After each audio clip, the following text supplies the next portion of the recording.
Welcome to the Skeptic Zone, the podcast from Australia for science and reason. Here are your hosts, Richard Saunders and Stefan Sojka.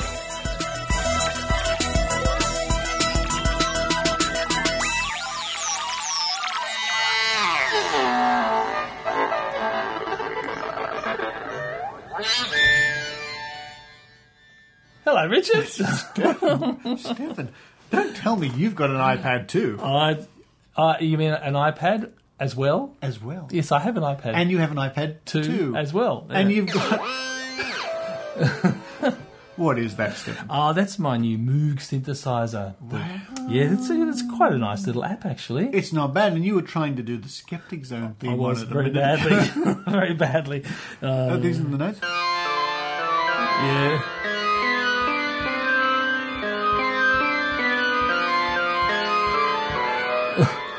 Sort of like the Skeptic Zone. Close enough. Good to see you back in the zone, Stefan. I can't believe I'm here again. I don't know what happened. I disappeared into some sort of black hole of existence. You do from time to time. I do, and so do you. But when you disappear into another universe, there's actually something there. When I disappear into another universe, it's actually a black hole of nothingness. But you've actually been somewhere. I've been somewhere. In fact, you and I are just looking at your giant monitor here on your desk, and it's a huge map of Death Valley, and I was just pointing out some of the amazing places. It's a phenomenal place. Amazing places. And you've posted a few nice, interesting little videos there on the old Skeptic Zone vodcast, podcasty, YouTubey thingy. I have. That's the Death Valley adventures of me and Brian Dunning from Skeptoid.com, and I also put those into the feed. Good fun. Couple of funny videos there. Funny videos. So how have you been? It's been a while. The year has just sort of disappeared.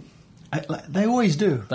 Come November, you always think to yourself, what? What happened? What happened? Yeah. Wasn't it just like Christmas? I know. It's just like Christmas. But you have been actually doing some fun stuff with the old TV show. I have, yeah. And the one has got one more week to run. Thank God for that. Thank God for that. And then I'll be a former, as Brian Dunning says, I'll be a former telly celebrity after that. A former celebrity. But no, it is actually quite... I find myself laughing my head off watching that show. Not at you, Richard. I think you're doing a great job for skepticism the world over, but the contestants are quite amusing. If international listeners haven't had the chance to see The One, the TV show I'm currently on, there's clips on YouTube. Yes. There's clips on YouTube. Yeah, and it's good. It's basically a search for Australia's greatest psychic. Most gifted psychic. Most gifted psychic, and you can't see my fingers by making little quotation marks, psychic. But it's been fun. It's fun. So what's in store for the show this week? Well, coming up this week, Maynard has scored an interview with Edward Meyer, who is one of the editors of Ripley's Believe It or Not. He is not. He is. No, he's not. He is. Yeah? Believe it or not. Oh, what a terrible game. Oh, that's a bad one. So, actually, Believe It or Not, the actual show. Is that still running? The actual book. Is that still running? I don't know if the show is, but there's the book. I'm sure the book's still being... Ripley's Believe It or Not is published. Being printed. It's like, I think he mentions in the interview that they're sort of in competition with Guinness Book of World Records, but they have sort of different areas. Yeah, right. Where, believe it or not, they'll have something which is really bizarre that doesn't have to be a record. Right. Okay. Well, that sounds like a lot of fun. So he talks about some of the strange things he's seen. Oh, I remember that show like many, many years ago. It was always fascinating as a kid growing up. So that's coming up. And then what we have is a little clip. I went to Newtown Festival here in Sydney. Oh, yes. For those who haven't been to Newtown, it's a freaky place. It's a great place. It's good fun. It attracts all sorts. But the Newtown Festival is huge. Thousands of people turned up. And I went along and had a quick word to the people who were staffing the Free Thought Alliance tent. The Free Thought Alliance tent. Say that quickly. That's not just up the road from the Happy High Herb shop, is it? Which is in Newtown. That's right. Free Thought with the Happy High Herbs. There is a place called Happy High Herbs in Newtown. There is. It's a pretty amazing shop. Oh, that'll be a lot of fun. So that was great to go along there and have a chat to them. And after that, we have a little clip from me. This is show zings all around the world. I go back to New Orleans because I was there a few weeks ago. You go everywhere. To the CSICon, right? The Committee for Skeptical Inquiry Convention, and I talked to a good friend of ours, Ben Radford, about his impressions of the convention.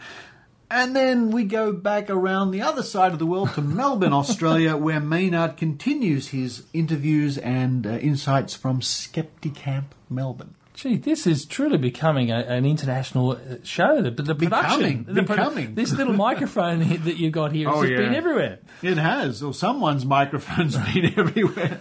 It travels around a lot.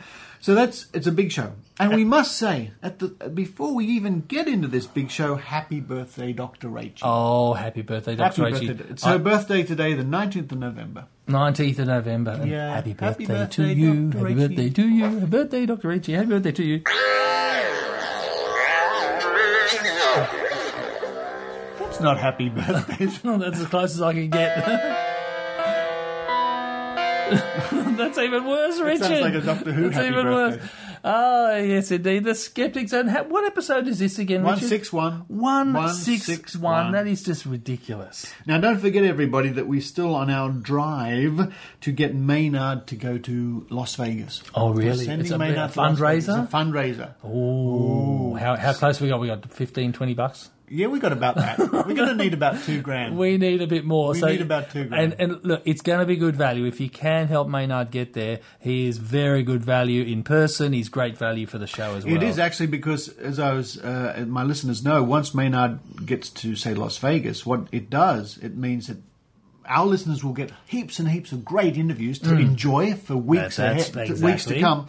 And people like Dr. Rachel and myself and other members of the Zone team can concentrate on being at the convention. Do other things, that's right. So and also, it's all good. And in Maynard's case, what happens in Vegas won't stay in Vegas. It'll be broadcast on the Skeptic Zone. There you go, folks. If you want to help get Maynard to Las Vegas so you can enjoy more great interviews, run to skepticzone.tv and consider donating. Chuck a little bit of money our way. Or if you can just donate 99 cents a week. You know, there's micropayments on PayPal. Payment plan. Yeah. Oh. And do that for a little while. You won't even miss 99 cents a week, but it all does help us. If enough people do that, we got no worries. We'll send him to the moon. We'll see. Or Death Valley, one or the other. No, that's if not enough people do. All right. Well, Richard, let's get on with the show, I think we? so. I want to learn how to use this wonderful Moog thing. But while we're doing that and having this nice drink of tap water, of magic water, we'll play this and we'll get on to the show. We'll get on to the show.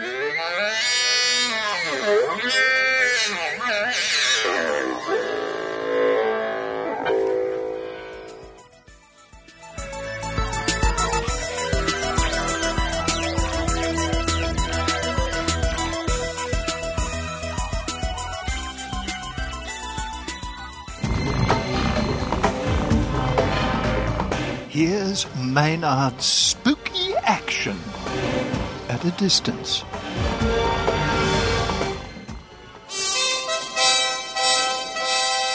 Ladies and gentlemen, I have a man on the phone. Now, are you the editor, the chief cheese at Ripley's Believe It or Not book publishing division? One of the chief cheeses. It's very much a group effort to put together our books. Edward Meyer, when you walk down the corridor, do people, shudder? They certainly stare at me sometimes. The last couple of days I've been walking around the streets of Melbourne with a two-headed, three-winged, three-legged crow. And if it doesn't turn heads, nothing will. As a kid and as an adult, it's the kind of book you glance at every once in a while, and it's just, all you got to do is look at one page and it's supposed to blow your mind. When did you get involved with it? And do you remember looking at it as a kid yourself? Well, I do. The book in question is called Strikingly True, and we've been in the book publishing business since 1929, but this is our latest and greatest. I remember very distinctly from a very early age that it was in our newspaper. I got involved with the company almost 34 years ago. Now I actually spend most of my time acquiring the exhibits that are in our museums around the world. What has been your favourite exhibit? I mean, you must have seen so many weird and ghoulish things. Well, I've seen a little bit of everything. How about a full-size Ferrari carved out of wood and is actually a motorboat? And, of course, you would meet the people often who create these things. Is there a commonality between the people who make and are obsessed with these unusual things? For example... You just said it. The commonality is obsessed. That whatever it is they're after, it is so important to them that all the rest of the world can go on without them. They want to make something that makes them immortal, makes them a little different than you and me. The one that I could not get my eyes off is the statue of Kevin Bacon made out of bacon. Pretty good. I like the portrait of a young boy in a cowboy outfit made from the corpses of 200,000 ants. It's just, to me, but why? The finished product is pretty good art, but it's just plain weird. And what is the stuff you've had to reject? What is the stuff that's just been off the edge that you go, no, I'm afraid that's either too dangerous, too weird, or just too flat out impractical we've had to turn down? Well, there is stuff that fits all of those categories once in a while. We don't do a lot of work with aliens because you can't prove it. Everything in our book or our museums or our TV shows, if our brand name, Ripley's Believe It or Not, is on it, we want to make sure it's 100% authenticated. That's tough to do with witchcraft-type stories and aliens. And so, there are a few things that don't quite make it. But as long as it's true and it's unbelievable, we're certainly going to take a look at it. What was Mr. Ripley? I assume there was a Mr. Ripley originally. What was his idea? Was he trying to do an interesting cartoon series that was different from what was around at the time? Why did he start it up? Well, I think you've hit the nail on the head there. Initially, he was doing sports stories. He was a would-be baseball player himself, so sports is what he knew. Early in the 1920s, he took a trip around the world and, was introduced to cultures and religions and architecture that, the average American hadn't seen and probably never would. He wrote them in a diary format, published it in the first book in 1929, and the world was just fascinated, his readers were just fascinated that the world was such a strange and unusual place, and came up with not just the term believe it or not, but truth is stranger than fiction. He was literally a newspaper reporter, but because he could draw, he was telling the story a little differently than everybody else. Is the Guinness Book of Records got a bit of a crossover with you guys or not? Well, it's a little bit. I consider them our competition. What is different there is that they're totally into superlatives. It has to be the biggest, the best, whatever. Ours just has to be unbelievable. And I don't think I've seen the Guinness Book of Records, the picture of the cow that had been struck by lightning and lives. That's, the kind of thing that isn't a record, but clearly is worth noting and, in this case, unbelievable and amazing. Now, what have you been chasing up in Australia, and how do people get in contact with you? Do they try and do something? They send a photo? How does it normally go? Well, photo is probably the first step in most cases. You can contact me directly at Meyer, M-E-Y-E-R, at Ripleys.com, or through our website, www.ripleys.com. We are constantly searching, both for our books and our museums, and we'd love to talk to anybody that has a weird story here in Australia. Chances are we can get you in our next book. We like to see it and think about it before we send somebody out to verify it, but again, has to be authenticated, has to be true. If someone's sitting here thinking, okay, I should make something for them, what area are you looking for? What is an unrequited area of Ripley's Believe It or Not that you really need something for that someone could work towards? All right. Well, in terms of Ripley art, the medium is usually more important than the final product. We're not art critics. It doesn't matter if it's a best-looking portrait. If you hadn't told me that was Kevin Bacon made out of bacon, I would have thought it was Elvis made out of bacon. Well, there you go. But the bacon being more important than the person in that case. But portraits made out of ants, I mentioned already. There's a fantastic representation of Da Vinci's Last Supper made out of laundry lint. We get things made out of recycled objects all the time. Thinking green is a good way to get into Ripley's. We are also currently looking for three-dimensional sculpture more than wall paintings, making something that can stand in the middle of the room. It's got a little bit of edge. And we're also looking for things that move. Interactivity is a big part of our new museums. When you're in the shower in the morning or as you're drifting off to sleep in the night, is there one thing you imagine as something that could really blow your mind that hasn't come along yet? Well, the holy grail for me is something with three heads. We've had animal oddities all our lives. We commonly see two-headed cows, two-headed sheep, six-legged pig, whatever, but somewhere out there must be an animal with three heads, and I'll consider retiring when I see that. Good luck with your DNA-based adventures, Edward Meyer. Thank you very much.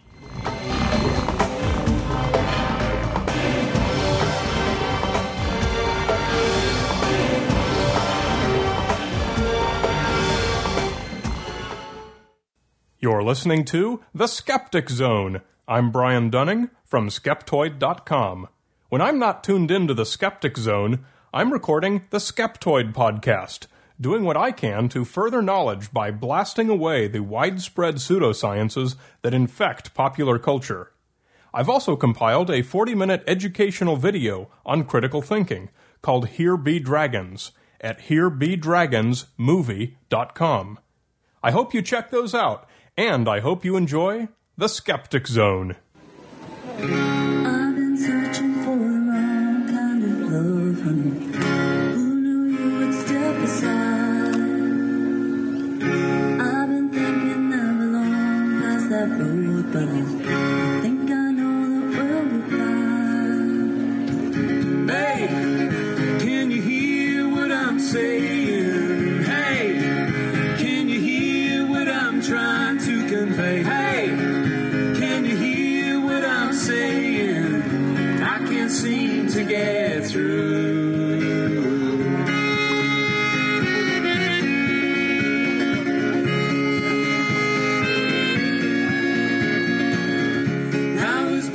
Well, it's the Newtown Festival time again. You see, that's what I wanted to say in the first place. You're laughing at me because this is take two. Hello, Ian Bryce from Australian Skeptics. Hello, Richard. Hello. Now, we're here at the Western Sydney Freethinkers, Sydney Atheists Secular Party tent. That's right. It's basically the free thought groups have got together and got a stand at the festival. So we're handing out literature and speaking to the people, and it's a great day. We're all having a good time. It is pretty good, actually. There are thousands of people here in this huge park in Newtown. Hundreds of stalls, people milling about. And you've got the Pope. The Pope, he's back. Yes, indeed. The dummy Pope. Let's have a look. Oh, he's looking quite well. He's on his golden telephone, which goes to a satellite dish. Yes, indeed. We object to the Pope claiming to have a hotline to God, basically. So we've made a parody of that. We've got a model of the Pope here, resplendent with a mitre hat. Yes. And lots of robes and sashes, and a gold satellite dish with a gold telephone, and he's claiming to be looking for God so he can get some advice from above. So we think we know that morals are man-made, and we think it's appalling that some religious groups claim that they have the only hotline to God. And they know best, of course. Of course. Each thinks they do, yes. Each thinks they do. That's the thing. Well, this is really good. Now we've got some people lined up. Some people getting some badges there. Even as we speak, there's some interest here. So that's pretty good to see. Yes, the badges say a number of things. Yeah, let's have a look. The badges say... that's the Darwin fish. The Darwin fish. They say, I love science. Yeah, that's pretty good. And we've got Richard Dawkins' Scarlet A. Yes. Science for the win, it says over there. So. Oh, really? Yep. That's really nice. And as you did have a few years back, I'll come round to the other side, we have the gong. That's right. The sign says, hit the gong if you don't believe in gods. That's for each God you don't believe in. Well, it's John Sweetman. Hello, John. Hello. One for each God. One for each God that you don't believe in. Okay. I'll come back in a few hours and see how you go. It's a really good occasion for outreach, I think, for letting people know that the secular party are here and the other people are here. And yes, the tent, the little stand here is getting a lot of interest. So, Ian, yes, all the best with your working here at the fair, the festival in Newtown. Good to see that science and reason are being represented. Good to hear. Thanks for coming and furthering the cause, Richard. Can you hear what I'm saying? I can't seem to get through. Babe, can you hear what I'm saying? Hey, can you hear what I'm trying to convey? Hey, can you hear what I'm saying? I can't seem to get through. I can't seem to get through.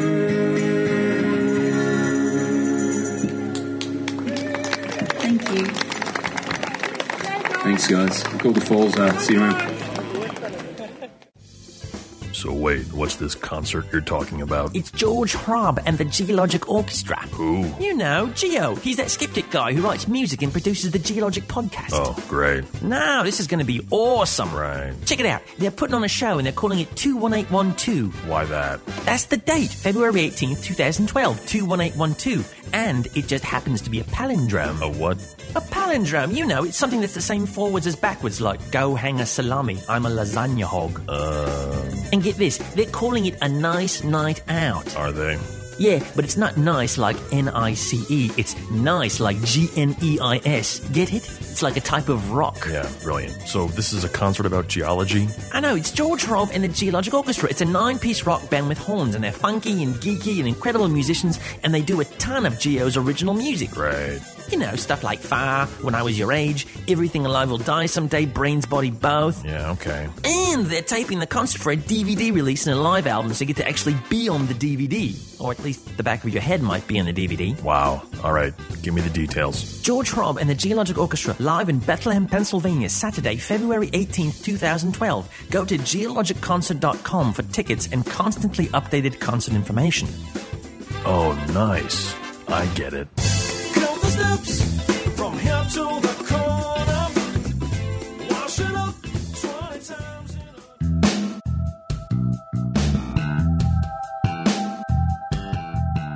And now we take you back to New Orleans a couple of weeks ago for the CSICon convention, the Committee for Skeptical Inquiry. A really fantastic convention, can't wait to go back next year. But right now, I catch up with investigator and noted skeptic Ben Radford.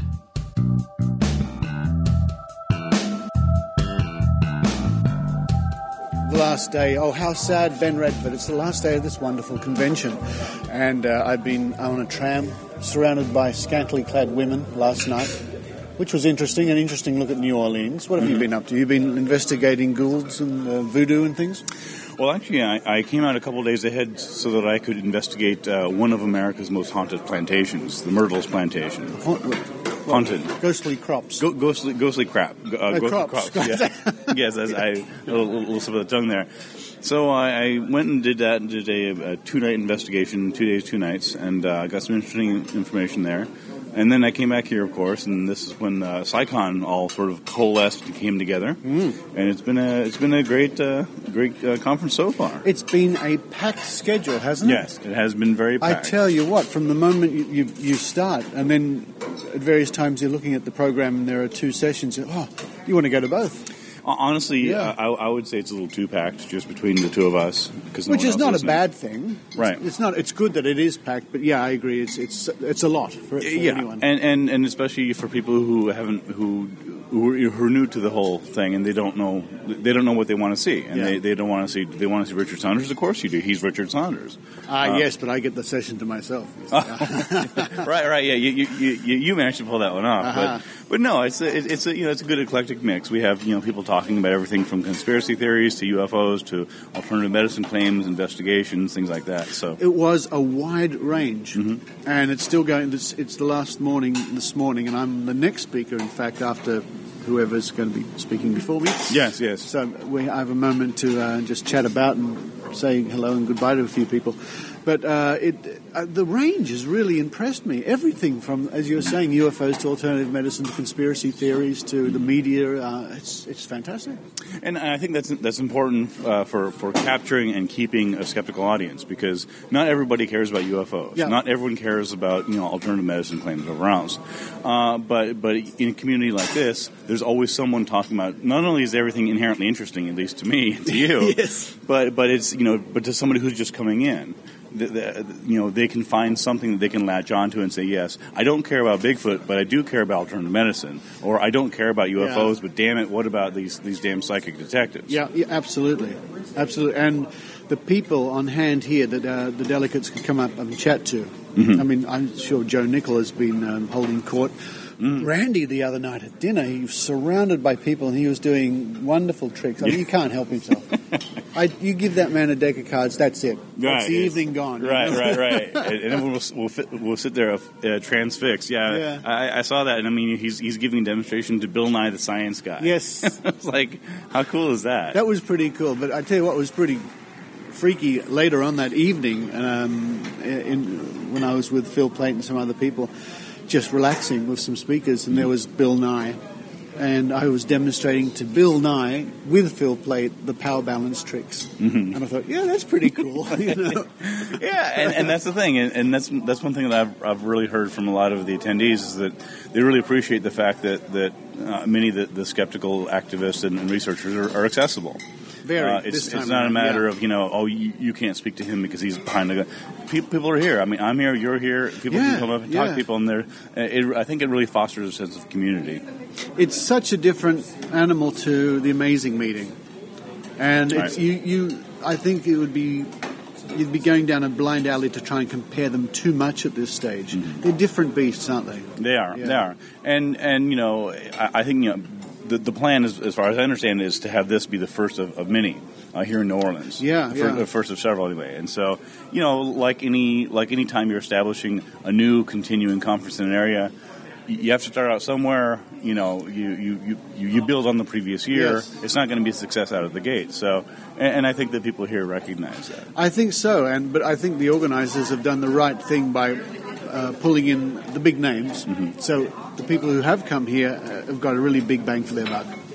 I think they absolutely have. And even breakfast, look at that. On the way in, you can grab an egg.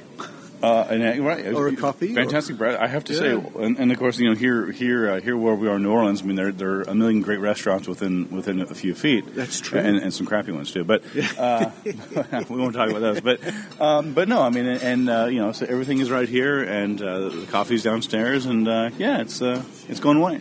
It is going well, and it's got one more day, and then you're here for one more night to do some more fun and interesting things. I have to be on a plane heading for Los Angeles. Okay. There you go. Excellent. Where I'm going to be catching up with Brian Dunning, so that should be... He said he's going to take me to Death Valley, you see. Oh. He didn't say he'd take me back. But it's a one-way trip. It's a one-way trip to Death Valley. It'll be awesome. What do you think, Richard? It'll be great. Yeah, I can't wait. Yeah. Ben, you were only on our show a few weeks ago, but just for those people who have short-term memory problems, where can people find out more about you? Well, let's see. Probably the easiest place would be on Facebook under Ben Radford. There's me and there's a couple other ones, but I'm the one that's doing the interesting things, frankly. I kid, but it's true. Then there's of course BenjaminRadford.com, and I'm also a co-host of the Monster Talk podcast. So I'm around, and people are welcome to look at my stuff, and I also do columns for Discovery News and Life Science. So. There's plenty of stuff out there. Ben Radford, until our next meeting on some isolated part of the globe. Yep. Thank you. Certainly.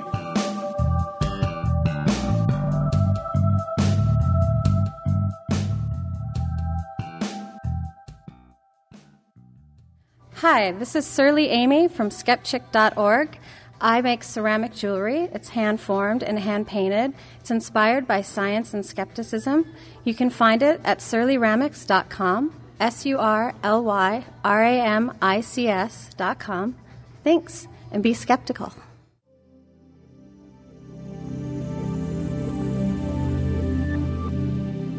Thanks to everybody who entered the Witch Doctor DVD contest. This is the contest to win a 4-DVD set of The Witch Doctor Will See You Now, as seen on National Geographic Channel. And it was a Twitter competition, and the winner is Twitter user Welsh and Grumpy. Welsh and Grumpy, who came up with a great new alternative medicine. Audiopathy. Tell a website your ailment, pay money, put glass of water by the speaker, site plays vitalizing sound, drink the cure. Sounds just as effective as most alternative medicines I hear about. Thanks very much, Welsh and Grumpy. I'll be contacting you soon and sending off the 4-DVD set of The Witch Doctor Will See You Now.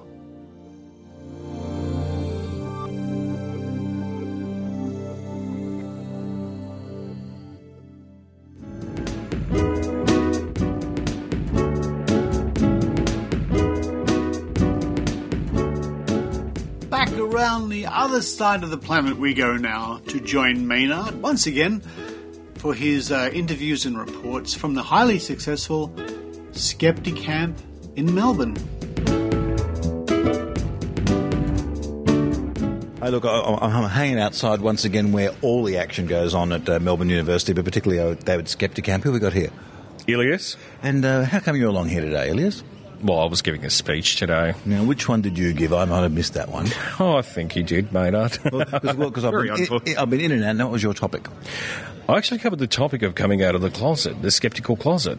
Oh. Bit of a group participation session a la of SBS Insight with Diane Brocky, that sort of style. So, asking questions of the audience and actually saying what their journey was in reaching the point where they realised they felt sceptical about whatever it was around them and how they actually felt that they changed their lives, how they actually then felt that they related to the world around them, whether or not they felt that sort of ideology was accepted around them, and got people talking. And what did you discover was the common ground? What seemed to be the difficult coming out from did people at Christmas dinners stop talking to them because they knew they were going to go on about something? What was the common problem that they all seemed to have? A lot of misconceptions about what just the word skeptic is, because it's been misappropriated by many, many different conspiracy theorists, lobby groups. And also people think, they're going to be a long-winded troublemaker too. Yeah. Yes, absolutely, and sort of strident. So this is one of the big barriers, the social barriers that skepticism Do you think face. there needs to be a new word or something, or another word that can be used as well? We had a debate on the podcast the other week about using the word debunker, which is kind of true, but it's got negative connotations as well, and it's an American word. Well, the fact that it's an American word, it means it can be accepted grudgingly, but... Yeah, so do you try to use a different word? I mean, we've got the Free Thought Alliance over there. We use the term critical thinking. Is there another phrase or word you think could be used instead? I think free thought and critical thinking really sum it up well. I mean, the original word skeptic actually means to ask questions, to try to put any ideas through logical thought processes. So it's actually quite a positive word. It's an active word in the sense that you're trying to think about whatever ideas you have in your head. But somewhere along the lines, it's, you manage to get all these negative connotations, and it's a difficult barrier to break through. But not just the word itself, I mean, it's the ideology that comes with it. It comes with not necessarily taking things at face value, which is pretty hard, for the average person to do. I'm not that we're above average, but, there's a certain ideology that skepticism espouses, and that is to actually really sit down and have a think and try to find good information on whatever it is you're being presented on, all sort of observable phenomena. That is exactly what Daniel from the Free Thought University Alliance told me. He said, something both themselves and the Christians have in common is that they've sat down and had a bit of think about it for a while first before they've committed to an ideology or a form of thought. And a lot of people can't be asked doing that. They can't be asked. No, and that's fair enough. Look, to each their own. It's not necessarily about committing to a particular ideology as it is about asking questions. And this is where skepticism differs quite markedly from most of the other social movements, that it's not actually about giving the ideas, it's about asking the questions. It's the actual thought process of asking questions of inquiry is what skepticism is about, so not necessarily reaching the final conclusion. Hey, have you yourself ever had any what you might have thought was paranormal experience? I used to think that years and years and years ago. I really felt that. It was before I sort of started embarking on my experience with the skeptical free thinking, free thought critical analysis, so-called thinking, but I thought I had, and I thought it was a ghost, but then, when you have those sorts of experiences, it's very easy to lump an explanation that's the most recognisable and most digestible one, and more often than not, it's in line with cultural values. And what is your own personal woo that gets you the most? What's the one that fires you up the most? Every skeptic's got theirs. What's yours? Anti-vaccination. Is it because of the way it's represented, because of the possible harm it can do, or just the misrepresentation of science generally? The misrepresentation of science. I don't care anything being lambasted, even within the scientific circles. If something's not correct and it's not true in a demonstrable way, it's not true. Now, vaccination, if there were good data showing that vaccination were not of any use and that it was harmful, if that were presented to me tomorrow, I'd say, right, it's crap, get rid of it. But there's an enormous amount of data showing that it works and that the risks, whilst present, are so minimal, and they're far, far lower than the risks of actually contracting any of the preventable diseases. The anti-vaccination movement, however, has completely misrepresented data and has in fact tried to use data that is fraudulent, like Wakefield's study, or just making up data sets that are totally out of line with anything that's ever been documented. Do you think that fires me up? Do you think that they've allowed their mistrust of large industry to overcome their logic? Yes, absolutely. That goes hand in hand with the anti-vaccination movement. There's a paranoia about the corruption of pharmaceutical industry. There's paranoia about the corruption of medical services or the health services industry as well. So it's not just, Pfizer and Roche who are mistrusted, but also doctors. And there is evidence that this does go on. There is evidence, but there is evidence that the process, which is the scientific process, which is about maintaining integrity, is actually being compromised. And I think the argument anti-vaccination lobbyists use that if any of this happens, it means science is bad. And what we're saying is that, no, it does not mean science is bad. It means science is actually not being used properly, if and when this does occur. And it does not represent the majority of what takes place. So, and the sorts of issues that they've tried to represent as, being indicative of vaccination being this, great evil that's been unleashed upon society has not actually been through any factual information. It's been through other sources that have been uniquely their own. Now, you've spoken on coming out as a skeptic. What's the best way to do it? With minimal friction to your friends at work who like astrology and your parents at the Christmas table who like to talk about perhaps non-atheistic things if you're an atheist. What's the way to reduce the friction of you and the people around you coming out? Look, I don't think there's any prescribed way that you can actually recommend for anyone to come out. Everyone's circumstances are different. Their circle of friends and family are different.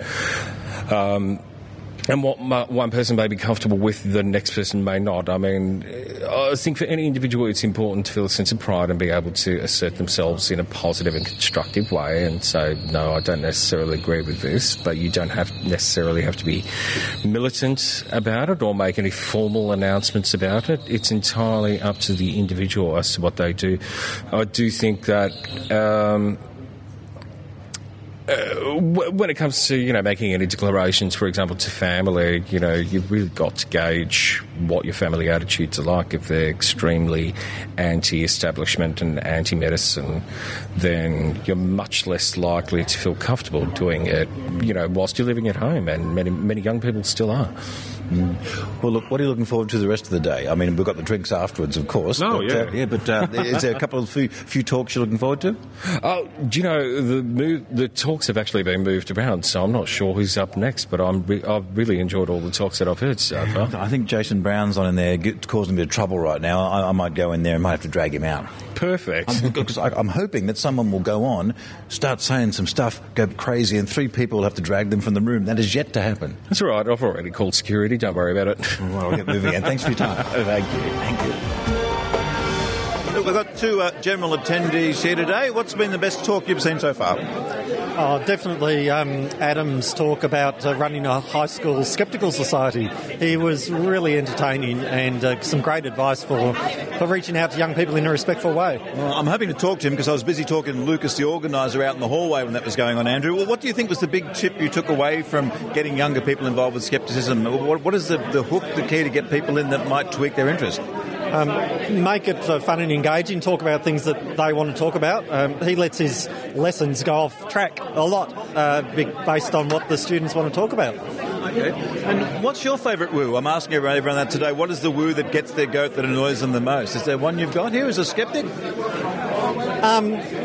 Not particularly. I gave up chiropractic when I learnt more about it. Okay. Yeah, because until I became involved with the skeptic movement, I thought chiropractors were just people who helped you back when it was sore, but no, apparently.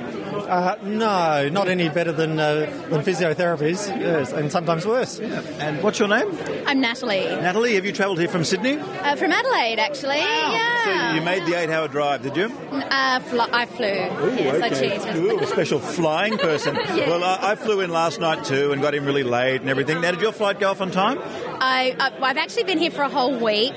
So you've just been lording it over people. I'm from Adelaide. Bow down to me. Exactly.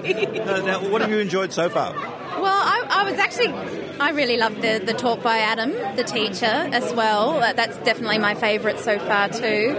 And he's just got a very light approach to children, and I think he engages with them really in a light and funny way, and also lets them, and has a huge amount of respect for children. He was saying how really, and I completely agree, that sometimes people talk down to children in school, and he was saying just really respect them, and they've often got a lot to say, and it sounds like he's actually learnt a lot from his children as well that he teaches. So. And what area do you work in? Do you work in an area where skepticism can be applied? Yes, I do actually. I hadn't thought about that, but I think skepticism can be applied. And what area is that? I work in a university for a Centre for Accounting, Governance and Sustainability. So what sort of woo goes on there? Do they get people in to do weird management courses or something, or...? Let me just... There'd have to be a bit of astrology there. There'd be a bit of astrology in the office, wouldn't there? Oh, there's always astrology in every office, I think. I find my pet thing is genetically modified organisms and the whole debate about whether organic food is better. So you have a few organic devotees in the office that you have an argument with? People that feel very strongly or don't understand genetically modified technology. Yeah, I do. So you think it's a bit of an unnecessary fear? Yes. I think it's got a huge benefit for helping feed the world at the moment. I think it's and people that campaign against it are actually stopping better crops from being grown in areas that need drought-resistant crops and vitamin A fortified rice, for example. Yeah. And now, what do you make of the other people who are here? Have you been meeting other skeptics today? Have you been having a skeptical time? Oh, absolutely. A Skepti-fest? This is a really social time for me as well. That's one of the main reasons I wanted to come along was the networking. It's great to actually connect with so many people like Nat, who I have met at other events as well. And has she been lauding the fact she's from Adelaide over you? Oh, definitely. That was the first thing she said. I'm from South Australia. We are the driest state and the driest continent in the world. Well, except this year. Yeah. Except this year, it's been very wet. Well, look, both have a good time here. And look, now we have to critique the food. Do you think there's enough food here? I think they've got way too much food here. That's right. Well, I'm going to eat some more of it. Have a good day. Okay, thanks. Bye now. Thank you. Oh, look, it's the end of the day now. Thoughts turn to serious drinking, but thoughts turn to organising skepticism on a level at school. Adam, you gave a great talk in there, which I couldn't be two places at once and I missed. What was the topic of your talk? I was just talking about the Skeptical Society I've started up at my school, the McKinnon Secondary Skeptical Society, and trying to give a little bit of advice and feedback on how to actually go about doing that and what things to keep in mind while running such a club. What was the hardest hurdle you had to overcome to get it going in high school? To be honest, so far I haven't hit any hurdles yet. Okay. It was a really great turnout. We had about 100 kids turning up to the first session. Actually, I suppose 100 kids was a hurdle because I was only expecting about 30. But now that it's come down to more manageable numbers, I suppose a hurdle that I would have had is just constantly trying to keep it interesting, trying to keep the kids engaged. And how did you tweak their interest to get 100 of them turning up? Or what do you think was it that fired their imagination? Because they might have thought, this is like extra schoolwork, or it's just going to be philosophy or something, you know. Yeah. Partially, I've got a reputation at the school as being a teacher who's a little bit odd and a little bit strange. So troublemaker. A little bit, yeah. And a few of the kids actually said they turned up just to see what Mr. V was going to be doing. But I tried to make a bit of a funny talk at school, talk about aliens and things like that, tried to get the kids laughing, and told them that I was going to be setting up a big experiment to try to see if anybody at school was psychic or not. And we ran that experiment through about 60 or so kids. None of them were psychic, unfortunately. But it was still a good time. It was still a lot of fun trying to find out, what was going to happen. So you're doing what Michael Sherman was saying the other week on the show, that the paranormal is a gateway drug to science. Yeah, just about. That was one of the points I made in my talk, was that if you're going to run a skepticism club for kids, don't make it a science club. If you say, hey kids, I'm starting a science club, you're going to get a lot of them going, science, that's crap, I'm not going to turn up. You make it an interesting sounding skepticism club, kids are going to come in and they're going to learn science without even realising it. So try to trick them into becoming more scientifically minded. Well, we're trying to think of a way on the show too. We're thinking maybe skepticism or debunking. Maybe there needs to be a different word, because when you talk critical thinking or skepticism, people think that there's a lot of work involved with thinking or philosophy or something. Do you think there's another word we could use, or a term we could use that would be a bit more public friendly? Yeah, I suppose, I only think about these things from the point of view of a teenager. And I think from the point of view of a teenager, we don't use any of those words at all. I haven't heard anybody say debunking, and the only time I hear the word skepticism is when they refer to that as the name of the club. It's more about, from the kids' point of view, getting together and having fun, laughing at some of the wacky things that people get into. And then every now and again, nodding our heads seriously when we realise how dangerous that stuff can be. Nice. So I think the promotion of the idea of how fun it can be and how interesting that type of stuff is, that's what seems to be getting them. And is there something the kids have brought to you that they've found that's even missed your radar that you're going, back that?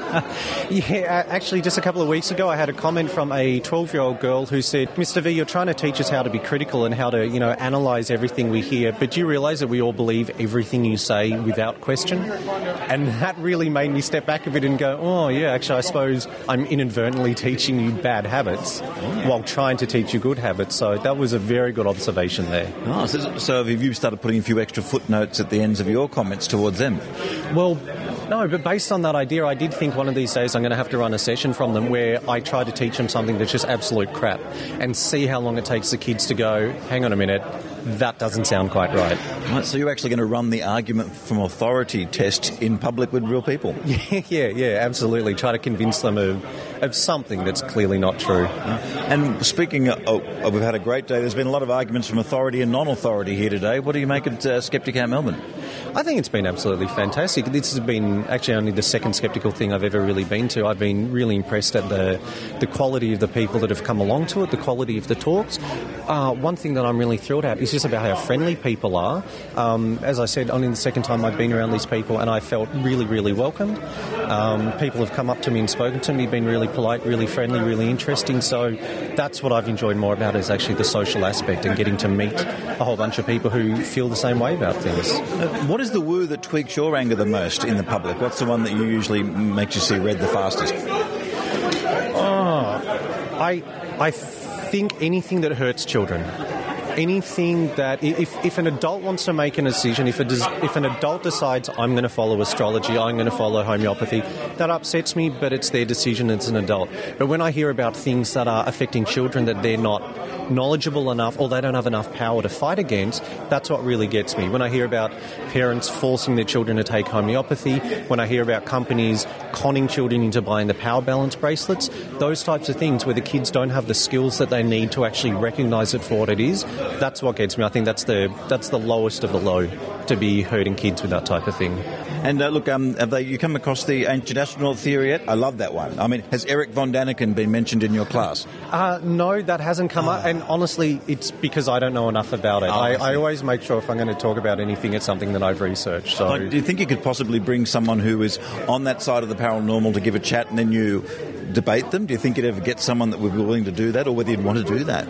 I would be a little bit concerned about that. I do plan on one day having a debate between two of our teachers, one of our on climate change. We've got one teacher who's a very hardcore climate change denier, and another teacher who's going along more with the scientific consensus, and both of them have actually agreed to have a one-on-one public debate in front of the students, so that could be an interesting one for the future. Well, look, and just before we go, I'm just wondering if other people want to get involved in what you're doing, what's the best way to do that? Have you got a website or something? We do have a website. It's just a Google site. You can go onto Google and do a search for McKinnon Secondary Skeptical Society, or you can find me on Twitter. My name is Van Adame. It's VANADAMME, like Van Dam, but with an extra A in there. And what I'd really love is if there's anybody out there that would be interested in coming along and giving a presentation, giving a talk to the kids, or if they have any resources that they think might be useful in giving presentations or just having a bit of fun educating the students, that would be absolutely amazing. Is there any area in particular you're looking for? Is there any scientific discipline you're looking into? Is it you want a physics teacher? Cosmology? No, absolutely not. I'm happy for anybody that thinks that they've got something to share, something that they think would be beneficial for high school students to learn about. I'm more than happy to have anybody come along and have a chat.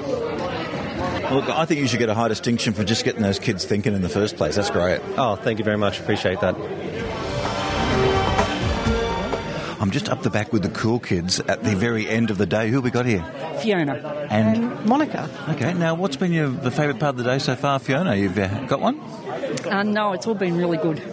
Now, were the talks what you expected, or were there some topics you've surprisingly enjoyed? I did enjoy the one about enemas. That was very interesting. That was very interesting. And what about those 18th century, bowel tickling stuffs with radium in them? Yeah, that's a bit scary, actually. It really was, yeah. And particularly when they said actual size and the thing was about 3 feet, that was very scary, wasn't it? Yes, the gentleman in the cartoon did look a bit erect, let's say. And what do you make of the people that are here tonight and today? What do you think?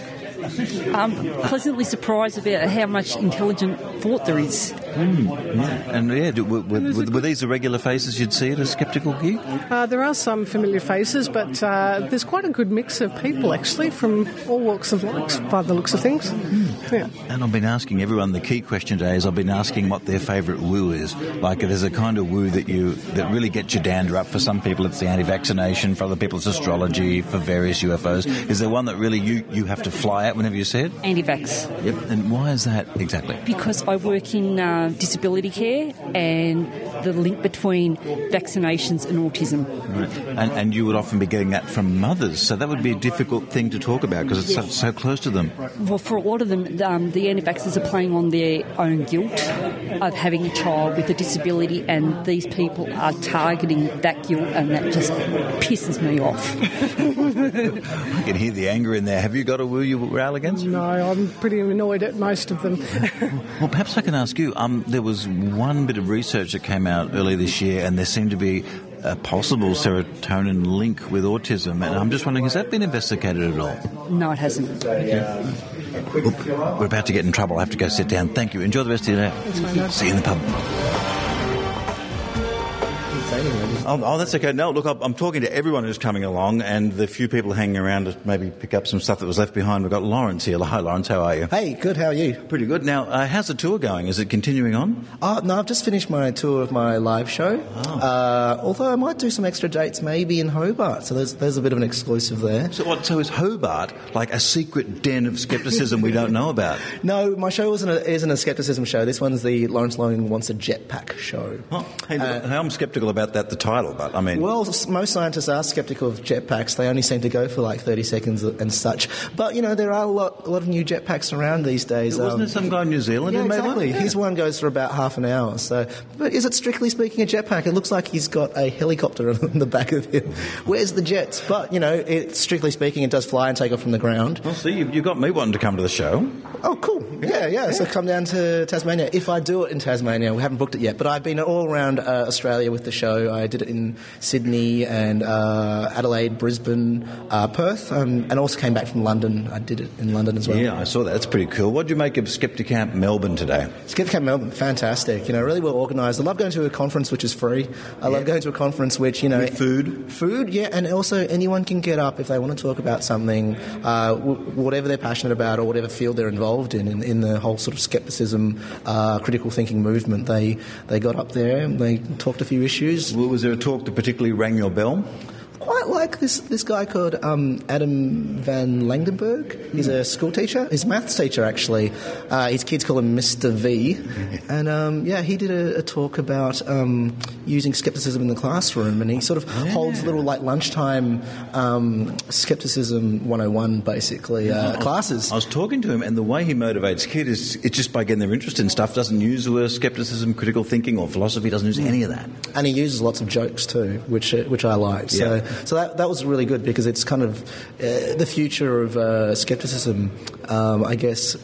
comes from kids. It comes from our education. So, and I wish I had classes like that when I was a kid. Oh, me too. But right now it's down the pub time. No, that's right. When I was a kid, I was just like reading James Randi books in the library. But it's great to see that there's teachers out there who are sort of, teaching critical thinking as well. Look, you've done a show on the paranormal. Is there still one area of the paranormal that still attracts you, even though you know it's probably not real? Yeah, well, there's a lot of amazing things out there, and maybe who knows what's going to be out there in the future. I wouldn't want to say too much about that now. Oh, okay, right. But but Unbelievable was a really enjoyable show to make, and it was kind of good to have I guess it's like a psychology science-based comedy show. But of course I couldn't say it was that when I was pitching it. I just wanted to do a show about, testing psychics and looking at psychology but without using the word psychology. So it's kind of a fun way to, I guess, I wouldn't say educate people, but, show people things that they may not have thought of before, but in an entertaining way.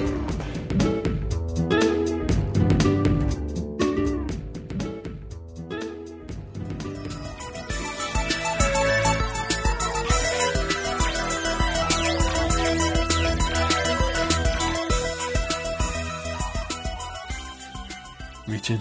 Stefan. I can't believe I'm back, but it's so good to be back. How was your during the show there? You were practicing your Moog app. Actually, I say Moog, but it probably is Moog. Well, it's probably Merg. Yeah, probably. The upshot of the whole experience throughout the show is I need more practice. That was Richard. He's doing much better than I am. Well, no, it's good fun though. It is a lot of fun. It's a lot of fun. Hey, I haven't heard many inquiries about the Third Eye Hospital. I really did expect a few more inquiries for people to get their Dr. Stefan Sojka to get their third eye looked at. But, we need a new Dr. Stefan Sojka. Oh, he's got to come back. He's got to come back. Well, the good thing is that the holidays are coming here in Australia. The summertime is coming. The weather's getting good, and I've actually got a bit of time off. So there's a bit of chance that we might actually get together a bit more often. Richard. I think too that the Skeptic Zone team, Dr. Raichi, Joanne Benamu, Iran, and our regulars, we're going to have another think tank soon because it's very hard to do it these days because everybody's so busy. Everyone's so busy. But we want to sort of plan it. Normally we meet at our favourite club down the end of the street. Oh, Canterbury Hurlston Park RSL. As the listeners know. But the next time we're going to do it up in the North Shore. Oh. Closer to you. Hey. Up the road. I'll be there. So Joe and Iran and the others don't have to travel all the way to see us. We'll travel up to see them. Find a nice club. Oh, that's going to be awesome. Have a big dinner. There's some good ones here. North Ryde RSL's quite nice. Yeah, we should do. Well, we're going to have to get together. We'll do it. We'll do it. Think tank pretty soon. Done. Locked in. Thanks, listeners. Thank you, Richard. Thank you, Stefan. Good to see you back in the country. I'm going back to California in January, and then I'm going to Manchester in March. Wow, how QED. Your body clock must be totally chaotic. Oh, it's gone.